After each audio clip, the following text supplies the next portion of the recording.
Before conducting the podcast, I was asking Jonathan about why he accepted this interview, given that he's requested to be on many channels and says no to the majority of them. Um, I think these days it's down to like, what do I feel like is the motivation of the person doing the interview, right? Like if it's somebody who, just wants clicks or, I mean, it's worse actually to tangent a little bit. I've had really bad experiences like at live physical conferences because those, like I prepare a different speech to do every time. I put a lot of last minute work into doing this thing. And then I go have the interaction with the person running the conference and I realize, oh, this person just wants me here to like get some audience and doesn't really care about anything that I have, and those,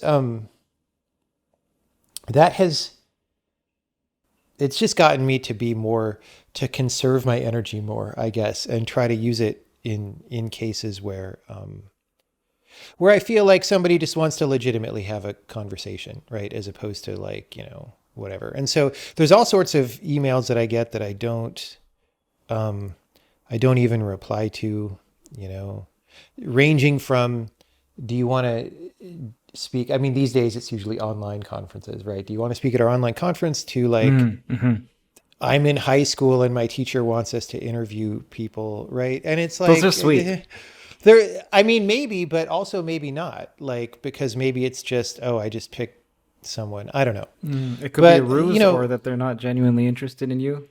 yeah, it's hard to know. Like, it's also just hard to know. Um, but I do also, there's one thing going on, which is,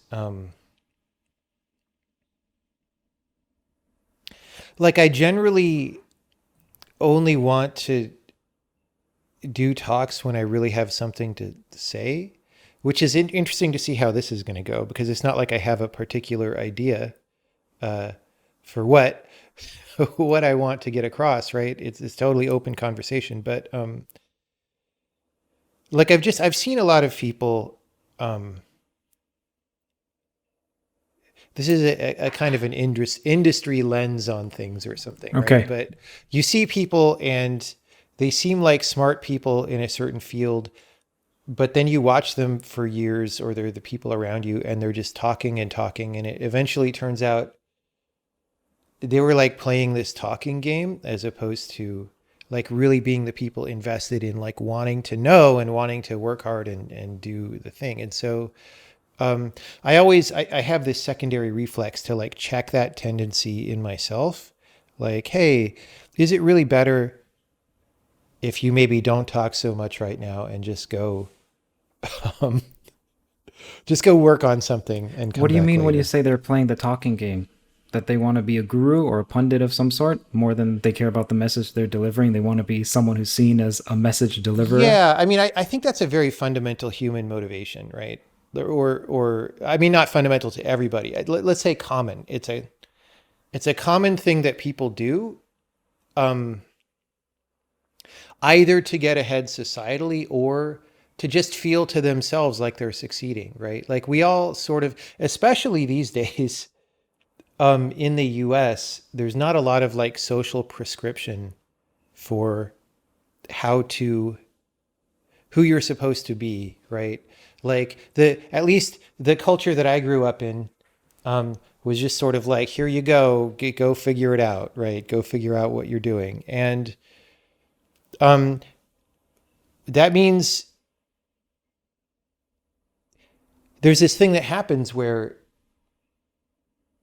people figure out their own angle on some particular thing, and they think that they're it maybe looks like two people are doing the same thing. So if I do video game stuff and I go to a conference and here's a guy giving a speech about something and here's another guy giving a speech about something and one of them may be doing this in order to be a pundit, right? And think but he doesn't realize that's what he's doing, right? Because he just thinks he's being smart about the topic and whatever, but his way of figuring out how to orient in the world just somehow has more of the pundit ingredient and less of the actual fascination with the fundamental material ingredient. And it can be hard to tell those things apart. And sometimes it takes time, but then you see the trajectory of what happens over time, and it sort of it separates these things out, right? I don't know.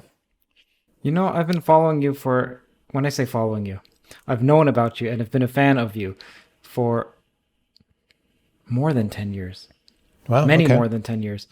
All right. I don't remember exactly what it was, but you influenced me. So I'm a filmmaker. I always say I'm a filmmaker Mm-hmm. first, more than I'm a podcaster or someone who dabbles in math and physics and so on. I'm a filmmaker. I'm more of a formal artist. And what I mean by that is I play with the form of art. I'm interested in games that, let's say, they only consist of endings. Or Sure. Yeah. Braid was a great example. Braid, I love the ending, particularly the last part of Braid where, not to spoil it, spoiler alert, where you reverse the direction of time and you see that you thought that you were saving this person, but you were the villain from her perspective. My films, basically, I try to play with the formal aspect, and I realized as I was performing some introspection that plenty of that is owed to you. That's always nice to hear. I mean, what I do is hard. It takes a lot of work, right? Somehow I ended up in this medium that probably takes more work than any other medium, like per thing produced, at least the way that I do it. So it's really nice to hear that these things have an impact in one way or another. Yeah. Do you have a video game philosophy? And if so, can you just give the overview of it for the audience?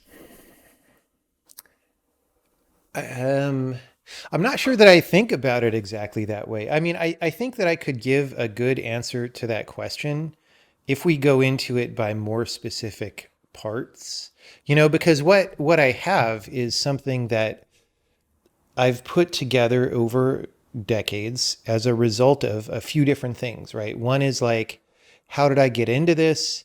It seems, on the one hand, it seems really natural that I ended up where I am, but on the other hand, it seems really weird. And so, like, whatever my motivations were originally gave me a certain angle on things, right?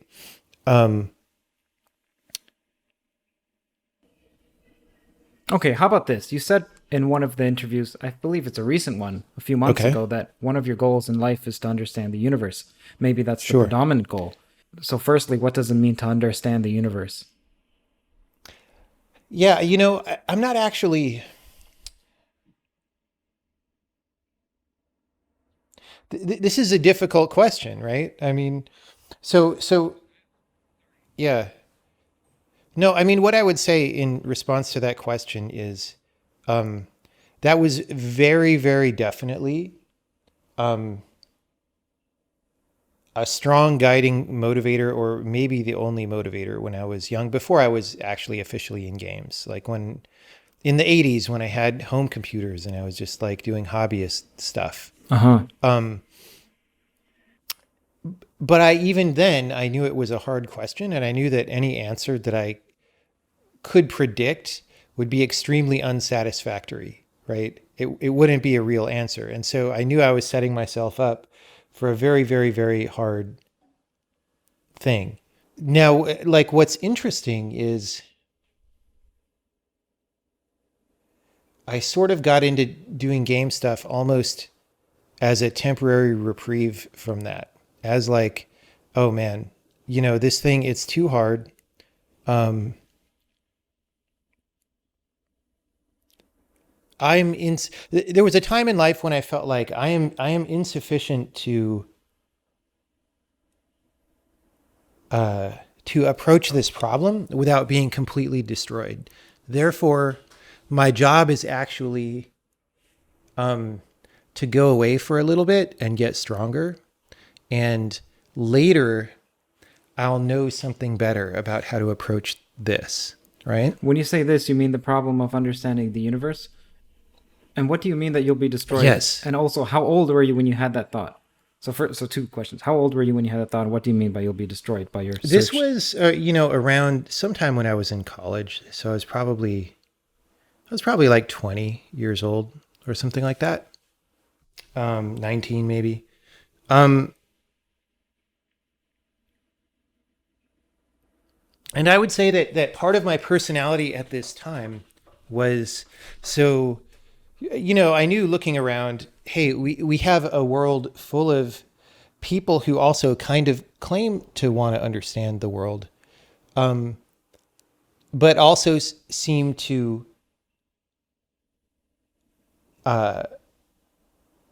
be satisfied by obviously insufficient answers, right? And well, part of my personality was no, we're not going to take insufficient answers, right? We're going to look at things and go all the way to the root of them. Like, what happens if you play this out, if you play this belief out to the end, right? Or if you play this idea of how things are supposed to work out to the end. And I would say I was a little bit overzealous in that because I was a little too young to do that kind of thinking. But one thing I got very good at is, which was probably largely true, was just playing an idea out and saying, okay, this thing, if you really look at it, already maps to this other thing, which I already decided is meaningless. And so this is meaningless too, right? Mm-hmm. And so you can look at everything and see that there's nothing there for you. If what you really want is some kind of, deep truth that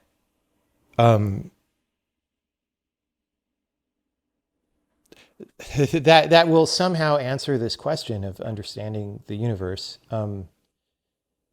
it is very easy to look at things and realize that they are not representative of that truth or answering of this Let's give some question. examples because right now it's extremely abstract. I mean, the problem is it's going to be hard for me to give you accurate examples because this is 30 years ago, right? And so I don't exactly remember the exact thought process that I had. It's more, I remember what it felt like to be there, right? And what it felt like was, I can look at any concept and very rapidly understand that it has nothing for me. And so I'm just in this void where there's nothing for me anywhere, right? Have you gotten over that? Not 100%, but like I said, so the plan was just to take a break and get stronger and smarter and somehow develop a view that would enable me to just be in a better position to ask some of these questions, right?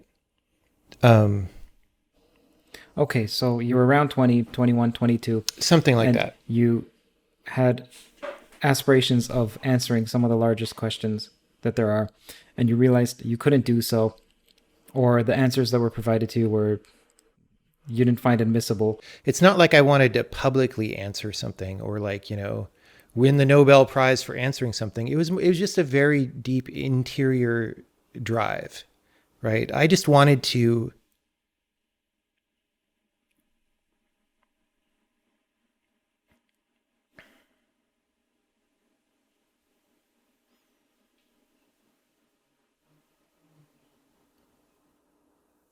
saying wanting to know is not even right because it wasn't about knowing. It was about wanting, I'm here in the world as a human being and what should I be doing or where should my attention be going or what is the point of doing anything? Obviously I want the things that I do to be in concordance with something, right? Or it's very difficult to verbalize because it's a very deep desire that I had at that age. This sounds more about direction in life rather than, well, what is the origin of the universe? What are the fundamental laws of physics and so on? Am I correct, or are they related somehow? I mean, they're sort of the same thing, right? For somebody who feels this way, because All right, let's explore that. How are these similar? For the average person listening, I imagine they would think, okay, well, the origin of life, or the origin of the universe, or the direction of time, let's say the large mysteries that we have, those seem unrelated to what should I do with my life. So, how are those two related? Well, what should you do with your life? Right? Either. So again, as I mentioned, I was raised in this social situation where it's like, well, you figure out the answer to that yourself, right? And so what is my answer to that? Is it going to be a high quality answer, or is it going to be a low quality answer? Am I just going to do whatever, right? There's some very obvious things. Even as a kid, I knew I didn't want to do. So like, do I want to go put on a suit and work at a company every day and like make money and then feel accomplished because I have a big title and a lot of money or whatever? And very clearly the answer to that was no, right? To that kind of thing, right? And so it's like, well, what is a high quality answer? What is a good answer? And I just had this feeling that I needed to pursue whatever was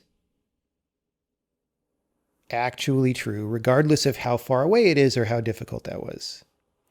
Right. And by actually true in this sense, I mean, well,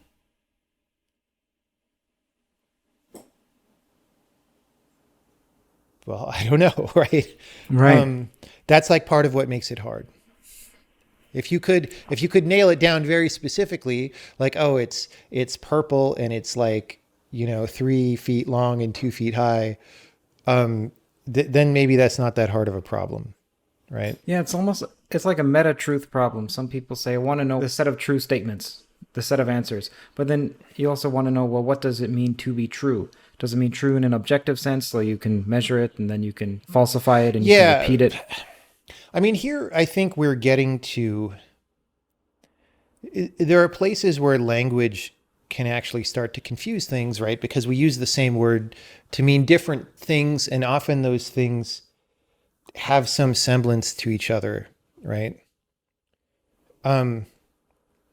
Like when you say, what is the set of true statements or whatever, I'm like, okay, I could imagine wanting to know that, but that doesn't necessarily bear much relation to what I was feeling at this young age. It was more like,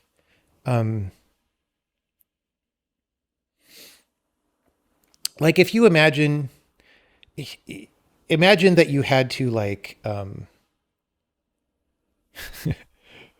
uh, like you had to make one choice and like dedicate your life in some direction, and then you were going to go that way. Like that choice is final and you're going to go that way. So it's a very important choice. It's not really the way life is usually, but just imagine that, right? What is the absolute most important thing that you could dedicate yourself to? That's what I was feeling, right? So that's, and to me, like I associated that with the idea of truth in some way. But that doesn't necessarily have that much to do with like the set of true statements, where true statement is defined as like satisfies some kind of Boolean algebra, when you substitute the things or whatever. It's just it's different. Although I do think it's not completely separate. Like the reason we call this other thing truth is because there is a relation. Right. It's just hard to pin down.